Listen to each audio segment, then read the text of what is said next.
Sweet mixture. ഇത് എളുപ്പത്തിൽ തന്നെ ഉണ്ടാക്കാൻ പറ്റും.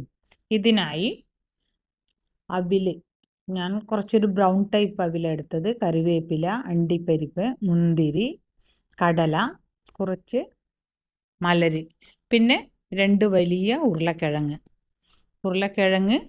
നേരിയതായി ഒരേ വലിപ്പത്തിൽ മുറിച്ചിട്ട് അപ്പോൾ തന്നെ അത് വെള്ളത്തിൽ ഇടണം, അല്ലെങ്കിൽ കറുത്തു പോകും. ഒരു സ്ട്രെയിനറിലിട്ട് വെള്ളം കളഞ്ഞതിന് ശേഷം ഒരു ടവലിൽ നന്നായി അതിൻ്റെ വെള്ളം കളയണം. അതിനുശേഷം നന്നായി തിളക്കുമ്പോൾ ഹൈ ഫ്ലെയിമിലിട്ട് ഫ്രൈ ചെയ്ത് പിന്നെ ചെറിയ ഫ്ലെയിമിലാക്കി നന്നായി ഫ്രൈ ചെയ്തെടുക്കുക. ഇത് ഞാൻ 2-3 പ്രാവശ്യമായിട്ടാണ് ഫ്രൈ ചെയ്തെടുക്കുന്നത്. ഇങ്ങനെ ചെയ്താൽ നല്ല ക്രിസ്പി ആയിട്ട് തന്നെ ഇത് നിൽക്കും, ഒട്ടും തണുത്തു പോകുന്നില്ല.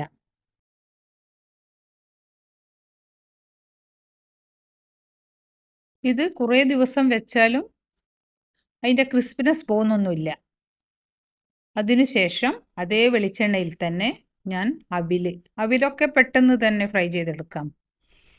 ഇത് വെള്ള അവിലും നന്നായിട്ടുണ്ടാവും, കാണാൻ നല്ല ഭംഗിയുണ്ടാവും. ഞാൻ കുറച്ച് ബ്രൗണിഷ് അവിലാണ് എടുത്തത്. പിന്നെ കുറച്ച് പഞ്ചസാര നന്നായി പൊടിച്ചെടുത്തു, അതിൽ 2 ഏലക്കായും ഇട്ടിട്ടുണ്ട്.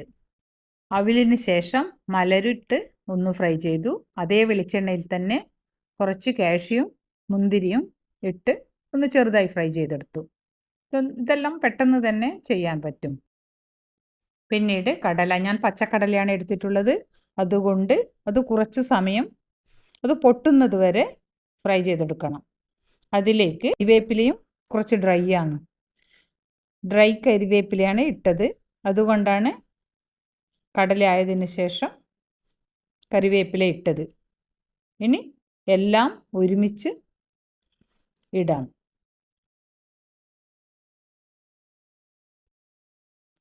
ഇട്ടതിന് ശേഷം പൊടിച്ചു വെച്ച പഞ്ചസാര ചേർത്ത് നന്നായി യോജിപ്പിക്കുക.